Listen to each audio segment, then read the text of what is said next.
Okay, so our second lecture is entitled Argentina, Part 1, Peronism and El Proceso.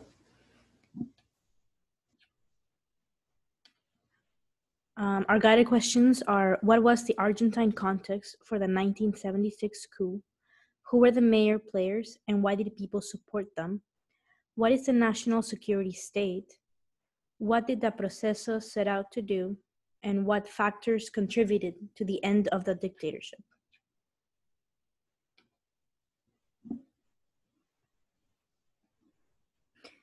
So our first case study is the period known as El Proceso in Argentina from 1976 to 1983.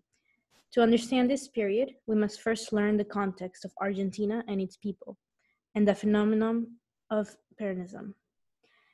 In the early 20th century, Argentina was one of the most appealing destinations for European immigrants, especially from Eastern Europe. The mass immigration caused many of the emerging working class to feel as outsiders from the national character of Argentina. Many did not speak the language. Their children would begin to feel as Argentines, and it was this new generation that helped further the class consciousness and ideologies arriving from Europe, such as anarchism, socialism, and communism. Recognition that workers had legitimate demands served as platform upon which well-known populist political figures built their support in the mid-20th century. Juan Domingo Perón dominated Argentine politics from the late 1940s to the 1950s. This 20th century populism emerged and intersected with the activist working class, as well as socialist and social democratic mass movements. Perón was not a leftist. However, he drew on the tactics of the unionized working class, honed its rhetoric, and saw the labor movement as a critical social force. Perón's appeal to the masses rested on the promise of redressing the grievances of the disposed. Yet, his brand of populism made no fundamental critique of capitalism, nor did he advocate for worker control of the means of production. Rather, Perón took the strength of the state in the hands of capitalists as a patronage machine to appease workers and meet the demands of the mass movements. As Secretary of Labor in 1943, Perón built a base of support among trade unionists and the urban poor by calling for increased pay, union recognition, and better working and living conditions. He won the 1946 presidential elections and remained in power until 1955, when he was ousted in a coup. Perón's first term expanded his base, including not just the poor and workers, but also women, after granting them the vote in 1947. Yet, by his second term, Peronism's honeymoon faded when the economy underwent a harsh correction, and Argentina's agricultural exports faced strong competition from other countries, especially once World War II concludes. His wife, Eva or Evita, died of cancer in 1952, cutting any plans to extend Peronism's power, and ended her strong motherly presence, and the military, taking advantage of Perón's growing unpopularity and economic crisis, launched their coup in 1955, forcing Perón into exile. From Perón's exile to 1973, Argentina was ruled by military dictatorships. Workers and unions lost power in negotiation, and discontent among the popular class grew. The first guerrilla organizations emerged in the early 1960s, following the Cuban Revolution. Since 1967, in the ranks of both the left and Peronism, different groups emerged. And around 1970, the two with the greatest transcendence, the Montoneros, an organization with roots on Catholic integralism and nationalism, and the Ejército Revolucionario del Pueblo, tied to a Trotskyite group, were formed. The Montoneros' first actions was the kidnapping and execution of President General Pedro Aramburu in May 1970. Many of the early actions of these groups were for the purpose of supplying the organizations with money, arms, and medical supplies. All of the organizations aspired to transform the spontaneous mobilization of society into a general uprising. In the long run, the Montoneros best adapted themselves to the political climate and proceeded to virtually absorb all the others, except for the Ejército Revolucionario del Pueblo. Montoneros prioritized direct action and felt the least tied to previous political traditions or loyalties, which permitted them to operate with complete efficiency as a military organization. Their support consisted of workers and broad poor urban sectors. Taking advantage of Perón's return in 1973, they threw themselves into the organization and mobilization of neighborhoods, slums, universities, and to a lesser extent, unions. Through their surface organization, the Juventud Peronista, or the Peronist Youth.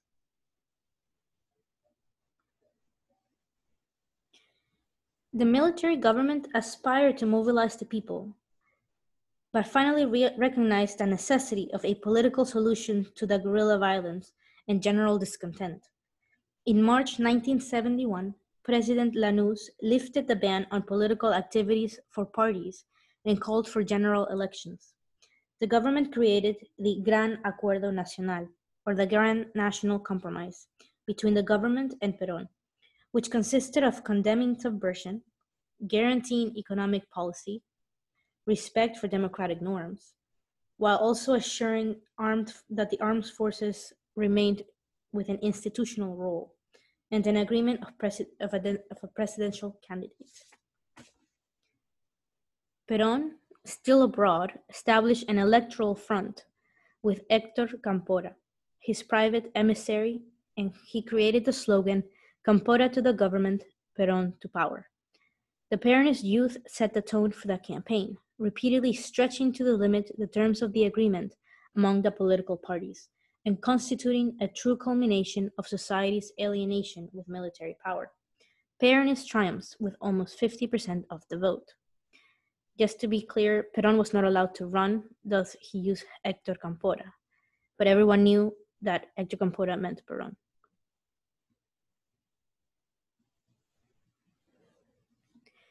The Peronist movement was heterogeneous. For all, Perón expressed a general sentiment of a nationalist and popular kind, in reaction to the recent experience of denationalization and privilege. For die-hard Peronist trade union leaders and politicians, these sentiments were incarnated with a historic leader who was, as in 1945, would bring prosperity and the welfare state. For others, younger ones of every political stripe, Perón was the third world revolutionary leader who would eliminate the traitors in his own movement and lead the country to liberation. And for a third group, the middle and upper classes, Perón was a pacifier. All those who in 1973 entrusted their fate to Perón hoped he would control social mobilization and bring discipline. On May 25, 1973, Cámpora's government took power, and on July 13th, Cámpora and his vice president, Solano Lima, resigned.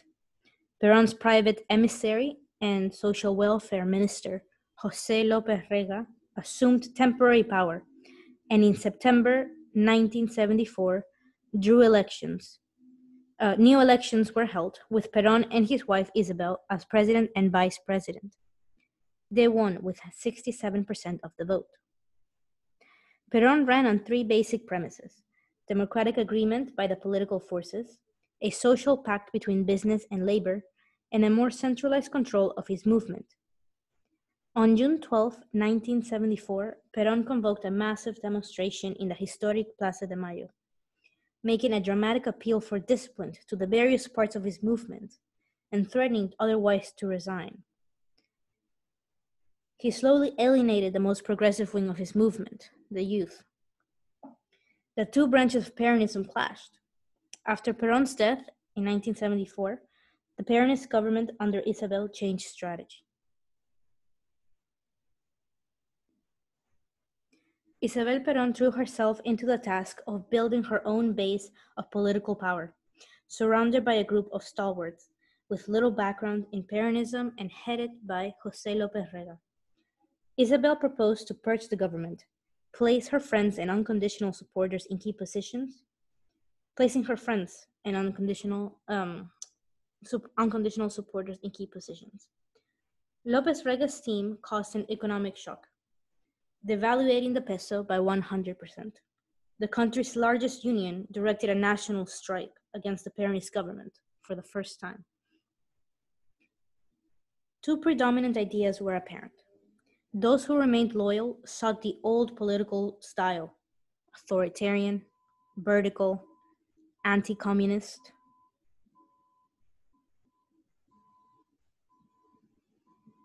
And the others, who took root in more popular sectors, held a radical critique of society. So both ideas became battle slogans in a country that was in a state of near civil war. The 1973 election ended the ambiguities with Peronism and unleashed a struggle for both real and symbolic directions of the movement. Montoneros, having once identified themselves with Perón and Peronism, tried up to his last days to win Perón himself to the cause. But the hierarchical forces of Peronism purged the most radical figureheads of the movement. One by one, the Peronist left lost positions in government. This resulted in the Montoneros launching a military struggle against the labor movement and the right-wing groups surrounding Perón. Montoneros struggled to reinterpret Perón's words, contending that he was engaging in tactical deviations. And they embraced the image of Evita Montonera to legitimize their Peronist credentials. But repression and repudiation from Perón made them return to old underground clandestine tactics. Simultaneously, the military struggle unfolded under the guise of terrorism, while the Montoneros devoted themselves to eliminating famous personalities, such as union leaders. The Peronist government used paramilitary groups drawn from union thugs, the ranks of Peronism's fascist groups, and paid gunmen to the Minister of Social Welfare, who operated under the name the Alianza Anticomunista Argentina, or the AAA. The assassinations multiplied and sometimes cost the lives of people uninvolved. The economic crisis, the crisis in leadership, factional struggles, actions of guerrilla organizations, and terror sown by the AAA legitimized the steps of the military, who had, until this government, adapted to the changing political climate without confronting the government. On March 24, 1976, the military staged a coup, which majority of the population received with immense relief. The violence that took place in several Latin American countries during the Cold War, especially in the Southern Cone, is part of the national security doctrine. This doctrine provided ideological, strategic, and tactical guidance for officers trained in the United States and at war colleges within Latin America. This doctrine provided them with a justification to stop progressive social and political change movements and to enforce their version of the national security state. The state, as the central institution of society, was charged with guaranteeing that security, and the state managers were granted special prerogatives. The national security doctrine is elitist, since it stresses the rights of authorities to decide what is in the national interest and public good, which is also at odds with the protection of individual freedoms. The national security doctrine is a geopolitical strategy stating that the state ought to establish totalitarian control over its own political subjects, crushing dissenters along the way. They visualize uncooperative individuals as cancerous cells.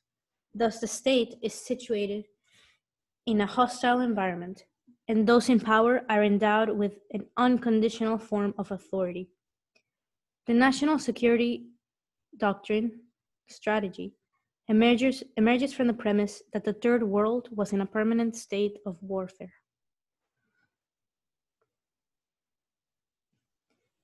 The junta, comprised of General Jorge Rafael Videla, Admiral Emilio Eduardo Macera, and Air Force Brigadier Orlando Ramon Agosti. They assumed power and immediately issued the Process of National Reorganization, El Proceso, and designated General Videla president of the nation. The program of the military aimed to eliminate the root of the problem. They described society was sick. It had a sickness, tumor, needed surgical removal and major surgery. The military commanders concentrated in their hands all the activities of this operation. The various paramilitary groups that had operated before were dissolved and incorporated into the government's state terrorist machinery. The general planning and tactical subversion were in the hands of the highest of military leadership, and the execution of their acts required a complex administrative apparatus. In other words, the repression was a systematic action carried out by the state.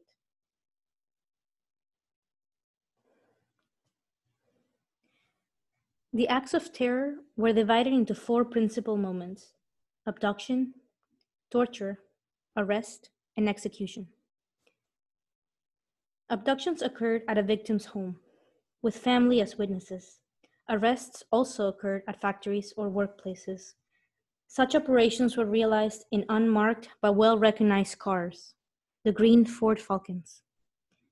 Kidnapping followed ransacking of homes, where victims were forced to surrender their possessions.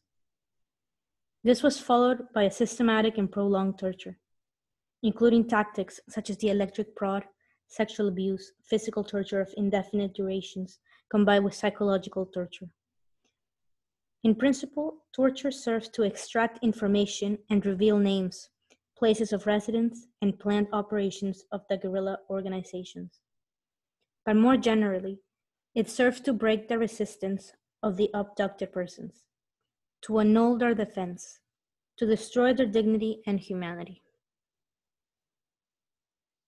There were 340 clandestine centers of arrest. The centers were sometimes located on military installations, most notoriously the Navy Mechanics School, pictured in the slide. In the final stage of torment, victims remained hooded or in solitary, badly fed, and without sanitary services. Many pregnant women, detainees, gave birth in these conditions, only to be immediately stripped of their babies. The final moment was execution. Despite the fact that the military junta established the death penalty, it never applied it, and all executions were clandestine. At times, bodies appeared on the streets as if people had been killed in combat. But in majority of the cases, bodies were hidden, buried in unmarked graves, burned in collective graves dug by victims, or cast to the sea, weighted by cement blocks after the victim was sedated with an injection. Who were the victims? The military's clandestine executions led to no knowledge of the dead, only the disappeared. Disappearances occurred in massive numbers between 1976 and 1978, mainly young people, between 15 and 35 years old. Some from armed organizations such as the Montoneros, which suffered multiple casualties, but continued operating. There were also casualties from political organizations, union leaders, priests, lawyers, intellectuals, and human rights activists. Using the argument of confronting and destroying the armed organization with their own terrorism, the operations sought to eliminate all political activism, including social protest.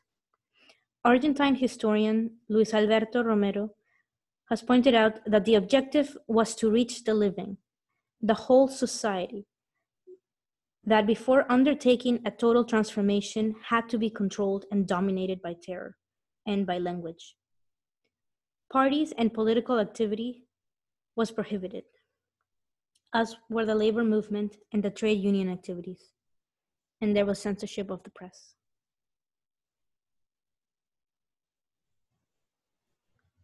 The great economic transformation of El Proceso was spearheaded by José Alfredo Martínez de Hoz. The military government diagnosed society with a chronic political and social instability, born out of the impotence of political power when faced with the great corporative groups, labor, but also business, which continuously fought with one another, generating chaos and disorder. The transformation required strong state intervention to repress and dismantle the actors in the corporative game, to impose rules facilitating growth of the victors. The strategy adopted centered on strengthening the financial sector, opening up the economy, negotiating foreign loans. The growth of some groups established in diverse activities did not benefit the leading sectors of the economy. This approach resulted in high interest rates, increased bankruptcies. With the financial sector in ruins, foreign debt occupied its place, disciplining the national economy. Martínez de Hoz exercised a dictatorship of the economy. The free market was built through force, and violence was key. Rather than encouraging efficiency, the state rewarded those who knew how to obtain different favors from it.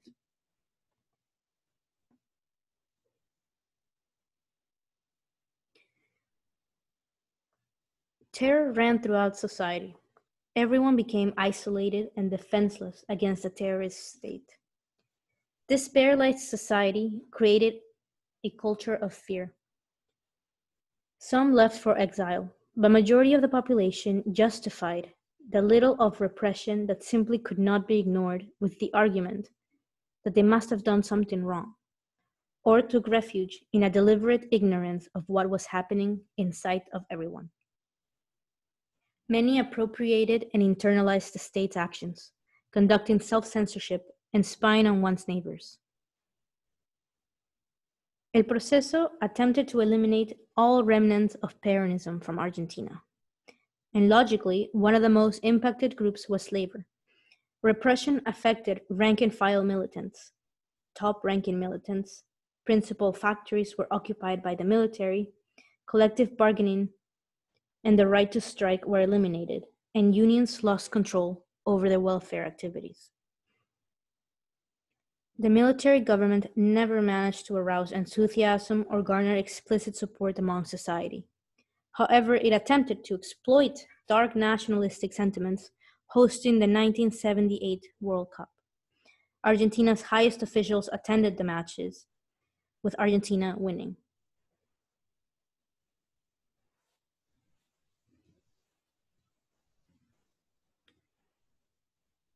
El Proceso entailed the coexistence of a clandestine terrorist state in charge of repression and another visible one, subject to the norms established by the military government. Under the dictatorship, the authority of the president, a tradition powerfully established in Argentina, was weak and subject to scrutiny. The military junta had the power to designate the president. Yet, the junta struggled with a fragmentation of power, centrifugal tendencies, and anarchy as products of that strict division of power among the three armed services. The three armed service branches. The existence of factions led to the repression from warlords who recognized virtually no authority superior to their own. The politics of order began to fail among the armed forces themselves because the military behaved in an undisciplined and factional manner and did little to maintain the order that it sought to impose on society. However, for 5 years, the military secured a relative peace, a peace of the tomb, owing to society's scant ability to respond due to the repression and chaos. Only after Videla's 5-year period and the heightening of economic concerns did voices of protest grow louder.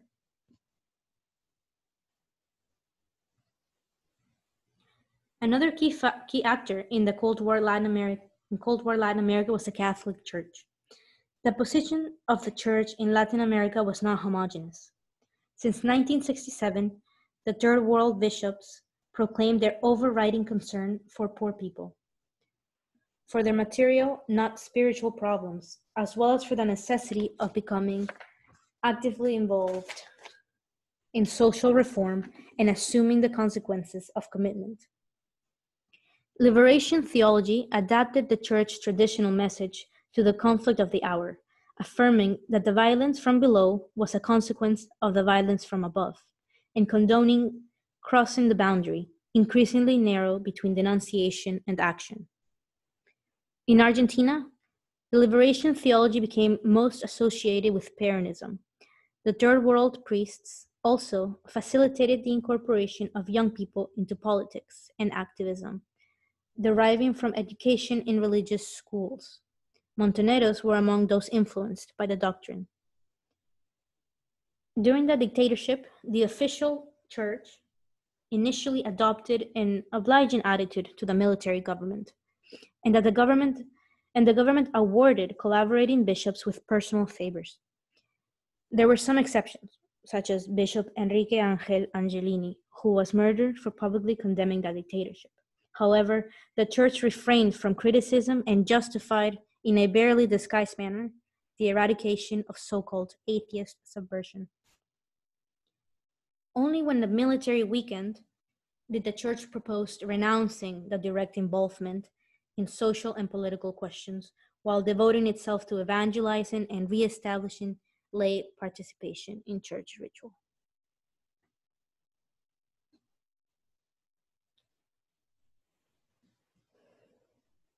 Transformation in the political field also began to take shape following the weakening of the military junta.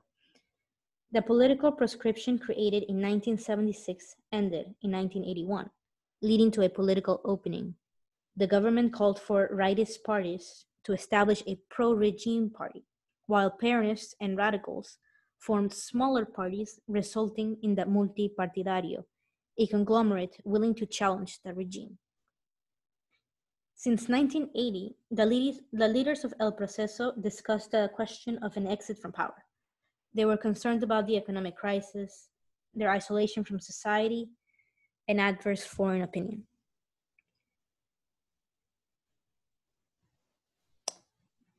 In 1981, General Leopoldo Fortunato Galtieri succeeded Viola as president. Galtieri was sympathetic to the US, supporting intervention in Central America. The plan to occupy the Falkland Islands was conceived by Galtieri as a solution to many of the government's problems.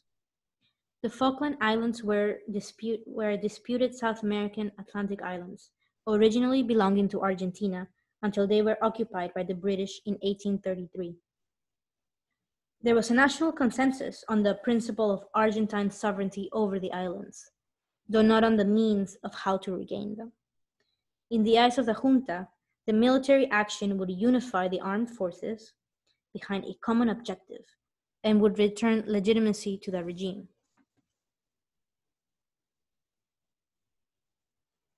The junta believed that they would have the support of the United States and began the occupation of the Falklands in April 1982, taking the British by surprise.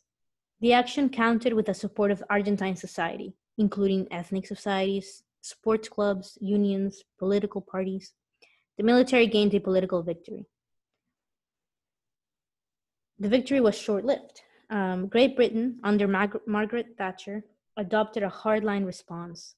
A large British naval force, including aircraft carriers and invasion troops, challenged the Argentine troops. Great Britain gained the solidarity of the European community, who imposed economic sanctions on Argentina, and the UN Security Council declared Argentina the aggressor. Meanwhile, the US attempted to mediate between its allies. Argentina became diplomatically isolated, adding to concerns for the regime's former human rights violations. Latin American countries still supported Argentina. However, they brought little military support. As the British escalated military actions, the US Senate voted in favor of sanctions against Argentina and offered logistic support for Great Britain. The Argentine junta stood no chance. Relying on 10,000 young, raw recruits with scarce provisions, poorly equipped, without means of transport and lacking strategy. Unconditional surrender occurred on June 14, 1982, 74 days after the conflict erupted, leaving 700 Argentines dead or missing in action and some 1,300 wounded. The defeat pushed Galtieri out and augmented the legitimacy crisis. The military now had to confront a society more vocal than ever. The role of human rights groups and their efforts to bring the human rights violations to light was critical in the demand for a return to democracy. We will discuss these groups and the post-conflict struggle for memory next week.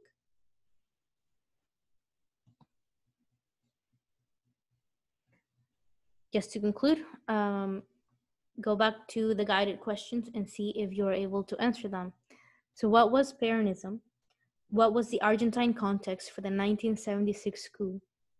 Who were the major players and why did people support them? What is the national security state or the national security doctrine? What did the Proceso set out to do? And what factors contributed to the end of the dictatorship?